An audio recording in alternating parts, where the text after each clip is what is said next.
네, 지난달 중국 양쯔강 홍수 피해 화면입니다. 200년 빈도의 홍수도 감당한다던 세계 최대 샨샤댐은 홍수 조절 기능을 하지 못했습니다. 그리고 엄청난 물을 쏟아내면서 5천만 명이 넘는 이재민을 남겼습니다. 그리고 보름여디 이 재난이 남의 나라 상황이 아님을 우리는 확인해야 했습니다. 네, 넘실대는 물을 헤치며 가는 차량들. 도심 곳곳에 물이 폭포처럼 쏟아지고 하수구는 역류합니다. 버스를 기다리는 행인은 도로에서 파도를 맞습니다. 낙동강 본류 제방은 무너져 내렸습니다. 화개장터는 쏟아지는 급류로 바다가 됐습니다. 네, 몇몇 소들은 간신히 살아남았지만 대부분 떠내려갔습니다. 왜 이렇게 피해가 컸을까요? 네, 취재진은 이번 장마 전체 기간 동안 강우 패턴을 시뮬레이션 해봤습니다. 네, 숫자가 갑자기 커지는 것은 장마 전선으로 폭우가 내리는 순간입니다. 전국적으로 오르락 내리락 하는 것을 알 수 있습니다. 그리고 7월 23일 밤 부산에 물폭탄이 쏟아집니다. 8월 7일 저녁 경남, 특히 서부 경남에 엄청난 비가 들이붓습니다.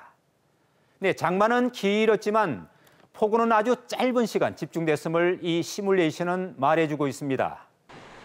부산은 당일 시간당 81.6mm, 경남은 12시간 동안 산청에 454mm가 쏟아졌습니다. 물이 폭탄이 될 수 있음을 증명하는 영상입니다. 네, 좁은 골목길에 비가 내리더니 얼마 지나지 않아 급류가 되고 차량들이 속절없이 떠내려갑니다.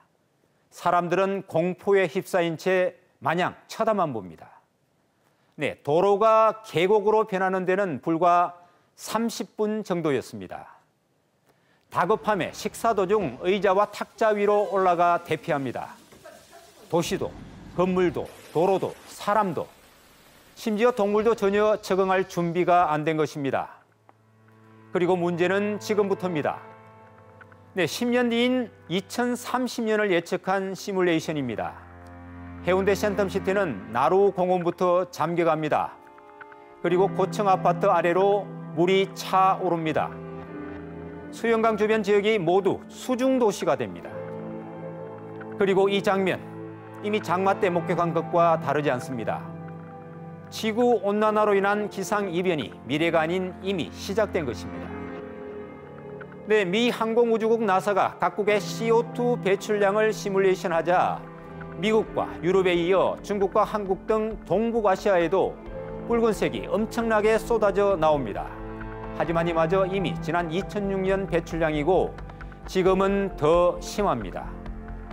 이 때문에 북극을 중심으로 한 지구 기온 상승은 한반도를 거쳐 전 지구로 확산되고 있습니다.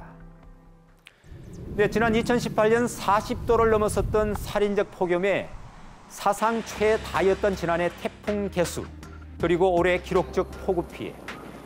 공통점은 예측이 힘든 기상이변이라는 것입니다. 네, 그러면서 이들 재해가 동시에 올 수 있다는 불안감이 늘어갑니다. 하지만 여전히 기후변화에 대비한 정책들은 찾기가 힘들다는 지적입니다. 네, 지구온난화로 인한 재해가 더 이상 자연재해가 아닌 인재로 굳어질 수밖에 없는 이유들입니다. KNN 진종입니다.